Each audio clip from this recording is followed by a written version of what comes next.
नमस्कार, सुप्रभात। आप देख रहे हैं डीडी न्यूज और मैं हूं साइमा खान। मेरे साथ हैं मेरी सहयोगी दीपाली और आप देख रहे हैं हमारा सांकेतिक समाचार। शुरुआत कर लेते हैं हेडलाइन से।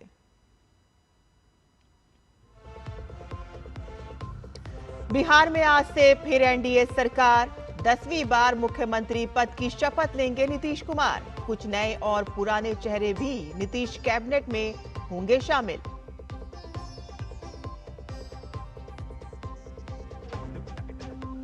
आज सुबह 11:30 बजे पटना के गांधी मैदान में होगा शपथ ग्रहण समारोह।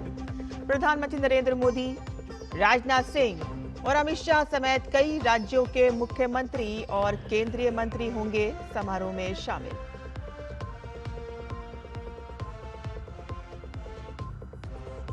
प्रेसिडेंशियल रेफरेंस पर सुप्रीम कोर्ट में फैसला आज।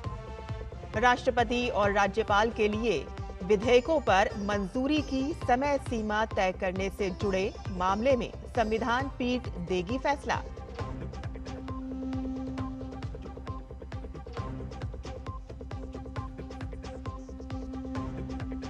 पश्चिम बंगाल के 30% मतदाताओं का नहीं लग रहा है पता। चुनाव आयोग ने जताई चिंता। बीजेपी का आरोप, देश विरोधी अभियान चला रही है ममता।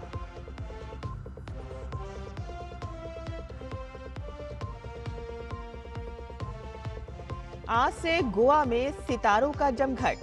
भारतीय अंतर्राष्ट्रीय फिल्म महोत्सव में भारत समेत दुनिया भर की सर्वश्रेष्ठ फिल्मों का होगा प्रदर्शन। रजनीकांत का होगा विशेष सम्मान।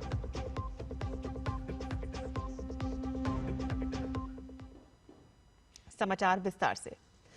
बिहार में फिर एक बार नीतीश सरकार। जी हां, 243 में से 202 विधानसभा सीटों पर एनडीए की प्रचंड जीत ने इस बार सारे चुनावी समीकरण ध्वस्त कर दिए हैं और अब पूरी ताकत के साथ सरकार बन रही है।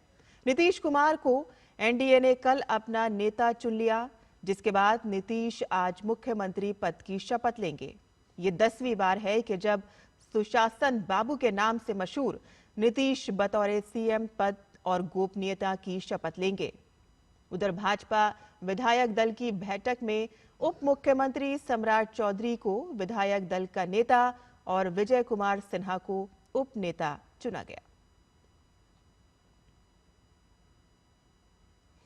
पटना का गांधी मैदान आज फिर एक बार उन ऐतिहासिक पलों का गवाह बनेगा कि जब सुबह 11:30 बजे नीतीश कुमार 10वीं बार सीएम पद की शपथ लेंगे।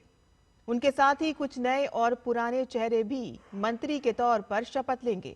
शपथ ग्रहण समारोह में पीएम मोदी, राजनाथ सिंह, अमित शाह समेत एनडीए के कई राज्यों के मुख्यमंत्री और केंद्रीय मंत्री भी शामिल होंगे। एक तरह से आज पटना के ऐतिहासिक मैदान पर एनडीए का शक्ति प्रदर्शन होगा। भाजपा के कई वरिष्ठ नेता और विभिन्न राज्यों के मुख्यमंत्री भी शामिल होंगे। अमित शाह कल रात ही पटना पहुंच चुके हैं। राष्ट्रपति और राज्यपाल के न्यायिक अधिकारों से जुड़े मुद्दे पर सुप्रीम कोर्ट में आज फैसला आएगा। क्या सुप्रीम कोर्ट राष्ट्रपति और राज्यपाल के पास पेंडिंग बिल पर फैसला लेने की समय सीमा तय कर सकता है? इससे जुड़े 14 सवालों पर राष्ट्रपति की ओर से प्रेसिडेंशियल रेफरेंस पर सुप्रीम कोर्ट की 5 जजों की संविधान पीठ आज फैसला सुनाएगी। Chief justice BR Gavai, justice Suryakant, justice Vikram Nath, justice PS Narasimha और जस्टिस AS चंदुरकर की बेंच फैसला सुनाएगी। 10 दिनों तक सुप्रीम कोर्ट ने इस मामले पर केंद्र सरकार और राज्यों का पक्ष सुनने के बाद 11 सितंबर को फैसला सुरक्षित रखा था और इससे पहले केंद्र सरकार ने संविधान में व्यवस्था के हर अंग के लिए शक्तियों के बंटवारे का उल्लेख करते हुए कहा था कि संविधान के मुताबिक कोई सुप्रीम नहीं है। राज्यपाल और राष्ट्रपति के संवैधानिक अधिकार कार्यपालिका के दायरे में आते हैं। संविधान ने उनके लिए कोई समय सीमा तय नहीं की तो कोर्ट उसमें दखल देकर अपनी ओर से समय सीमा तय नहीं कर सकता। आपको बता दें कि तमिलनाडु, केरल, पश्चिम बंगाल, पंजाब जैसे राज्यों ने इस रेफरेंस के विरोध में दलीलें रखी थीं।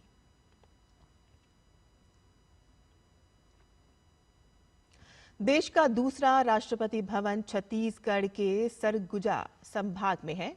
राष्ट्रपति भवन के नाम से मशहूर ये भवन इतिहास के एक बेहद अहम पन्नों से जुड़ा है। दरअसल देश के पहले राष्ट्रपति डॉक्टर राजेंद्र प्रसाद राष्ट्रपति बनने के बाद 1952 में सरगुजा आए थे और इस भवन में रात भी बिताई और उस दिन के बाद से स्थानीय प्रशासन ने उस भवन का नाम राष्ट्रपति भवन रख दिया और तब से इस जगह को राष्ट्रपति भवन के नाम से जाना जाता है। इस भवन को पूरे साल में केवल 3 दिन के लिए ही आम लोगों के लिए खोला जाता है। डॉक्टर राजेंद्र प्रसाद के इस भवन में आगमन के 73 साल बाद अब देश की राष्ट्रपति द्रौपदी मुर्मू यहां आने वाली दूसरी राष्ट्रपति होंगी। पश्चिम बंगाल में लापता मतदाताओं की संख्या से चुनाव आयोग चिंतित है। राज्य सीईओ कार्यालय के सूत्रों के मुताबिक कम से कम 36 विधानसभा क्षेत्रों में 26 से 30% मतदाताओं को बीएलओ बूथ लेवल अधिकारी ढूंढ नहीं पाए हैं। 99.64% एन्यूमरेशन फॉर्म बांटने का काम खत्म होने के बाद 30% वोटर अब राज्य सीईओ कार्यालय की लिस्ट में अनट्रेसेबल हैं और 30% वोटरों के अनट्रेसेबल होने के पीछे 3 तरह के अनुमान लगाए जा रहे हैं। एक, अनट्रेसेबल वोटर काम के सिलसिले में अब दूसरे शहर में रह रहे हैं और दूसरा ये कि सुबह काम के लिए निकला और रात को लौटना, इसीलिए बीएलओ उनसे मिल नहीं पा रहे हैं और तीसरा ये कि लापता मतदाता स्वरूप नगर की तरह बांग्लादेशी नागरिक हैं। गोवा में आज से 28 नवंबर तक भारतीय अंतर्राष्ट्रीय फिल्म महोत्सव के 56वें संस्करण का आयोजन हो रहा है। Japan country of focus, Spain partner country और ऑस्ट्रेलिया स्पॉटलाइट कंट्री के रूप में इस वर्ष के अंतर्राष्ट्रीय सहयोग का नेतृत्व कर रहे हैं और इस साल 81 देशों की 240 सर्वश्रेष्ठ फिल्में प्रदर्शित की जाएंगी।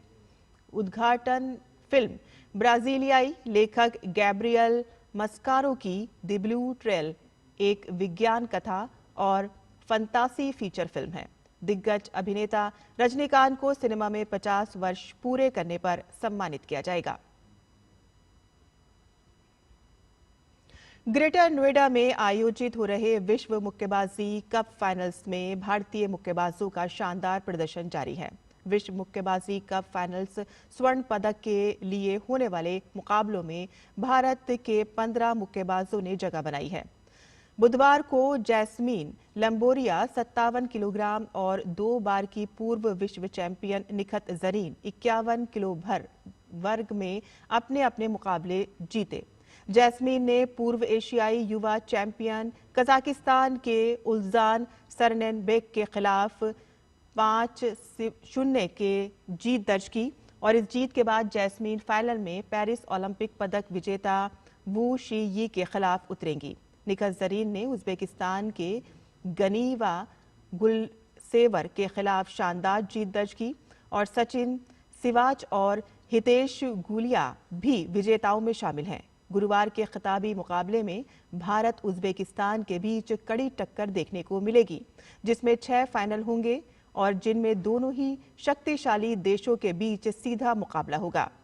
अरुंधति का मुकाबला अजीजा जोकिरोबा से होगा और नुपुर का मुकाबला सोतिम्बो एवा ऑल्टिनियो से और मनीषा का मुकाबला फुजिलोवा फरजोना से होगा और नरेंद्र का मुकाबला नॉकआउट विशेषज्ञ खलीम जोन मामा सोलिएव से होगा और जदुमणि और पवन का सामना असिल बेक जलीलोव और समंदर ओलिमोव से होगा। भारत के 15 मुक्केबाज फाइनल में पहुंचे हैं।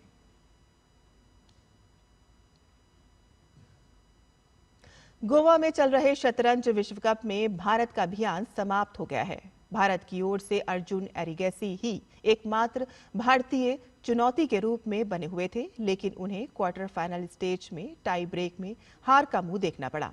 अर्जुन का चीन के ग्रैंड मास्टर वेई यी ने शिकस्त दी। गौरतलब है कि इससे पहले साल 2023 के विश्व कप में भी अर्जुन एरिगैसी को क्वार्टर फाइनल स्टेज के टाई ब्रेकर में ही हार मिली थी। और इसी के साथ ही हमारा ये सांकेतिक समाचार यहीं खत्म होता है। मुझे और मेरी सहयोगी दीपाली को अनुमति दें, लेकिन आप देखते रहिए डीडी न्यूज़। नमस्कार।